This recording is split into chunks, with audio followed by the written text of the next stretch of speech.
Buen día, licenciado Flores. En esta oportunidad hablaremos del parentesco, clases de parentesco, proximidad, consecuencias jurídicas y efectos según la regulación jurídica de nuestro país.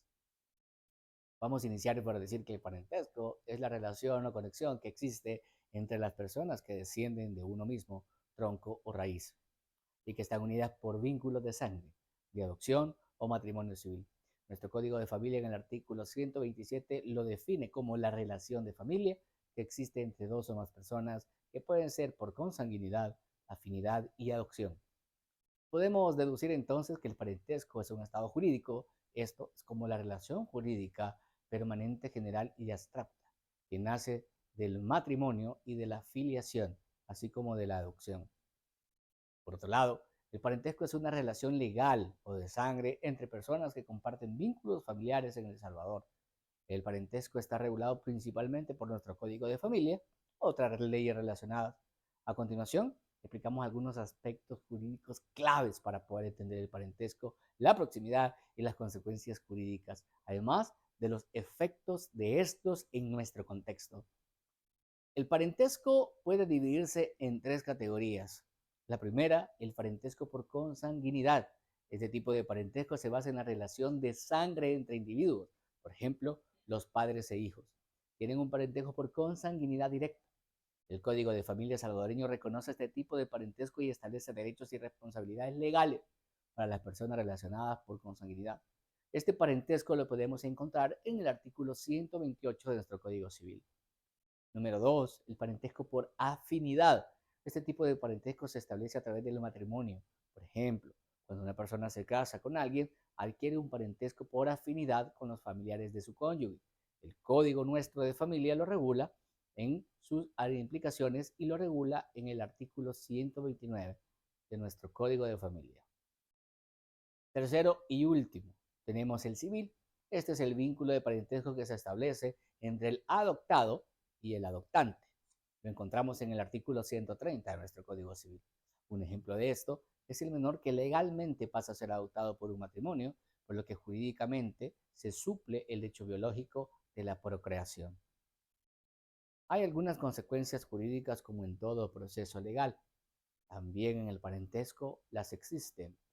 Hoy hablaremos de algunos ejemplos de estas. Por ejemplo, los derechos hereditarios. Y es que el parentesco influye en la distribución de la herencia de una persona fallecida. Los parientes más cercanos como hijos y cónyuges suelen tener derechos preferenciales en la herencia. Hablemos también de las responsabilidades familiares. El parentesco puede llevar consigo responsabilidades legales como la obligación de mantener y apoyar a ciertos familiares, especialmente en el caso de los hijos. Derechos y obligaciones conyugales.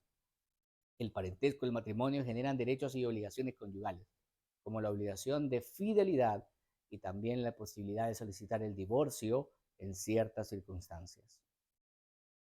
Hay otros efectos legales en El Salvador que estos pueden variar de acuerdo a cada situación legal específica, pero vamos a hablar de otros más.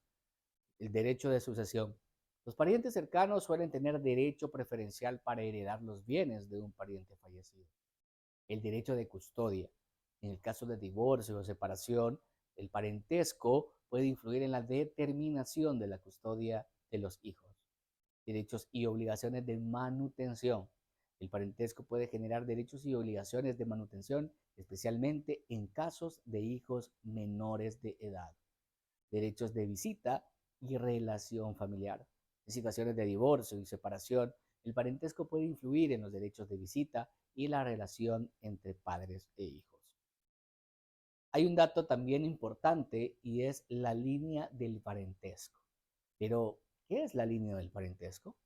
Esta se conforma por las series de grados de parentesco de generaciones. Por ejemplo, cada uno de los hijos de un padre y los hijos de sus hijos, o sea, sus nietos, forman una línea. Estas líneas pueden ser recta, transversal o colateral.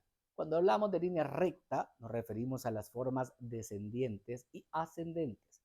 En cuanto a la transversal o colateral, vamos a decir que son igual o desigual. Para entender un poco más, la línea recta se forma por los parientes que descienden unos de los otros. Por ejemplo, padres e hijos. nietos, bisnietos. La línea recta descendiente se refiere cuando el reconocimiento del parentesco se inicie del progenitor al último de sus descendientes, es decir, del abuelo al nieto. La línea recta ascendente suscita cuando el registro del parentesco se efectúa de los descendientes al progenitor, por ejemplo, nieto al abuelo. La línea transversal, por lo contrario, o colateral, es la que se encuentra formada por dos líneas rectas que coinciden y en un progenitor común. Es decir, los parientes no descienden unos de los otros, pero se conocen de un mismo progenitor. Por ejemplo, hermanos, tíos, sobrinos, primos, que reconocen como progenitor a un abuelo, aunque no sean descendientes de los otros. Importante mencionar algunos otros efectos del parentesco, tales como el de la asistencia, deber de ayuda y socorro, cuya manifestación más clara es la obligación de proporcionar alimentos, así como la patria potestad y la tutela. La patria potestad la encontramos en el artículo 206 de nuestro Código de Familia, los alimentos en el artículo 248 de nuestro Código de Familia, la tutela, artículo 272, los matrimoniales que constituyen impedimento para celebrar matrimonio entre parientes, artículo 15 de nuestro Código de Familia. La extensión del parentesco en el artículo 132 del Código de Familia dice que el parentesco por consanguinidad línea recta es indefinido. En la línea colateral se reconoce hasta el cuarto grado y en el de afinidad hasta segundo. El parentesco por adopción opera de igual forma que el consanguíneo, es decir, de manera indefinida. Es así como hemos visto los distintos tipos de parentesco, sus aplicaciones jurídicas y sus regulaciones en el marco legal vigente. Gracias por su atención. Buen día.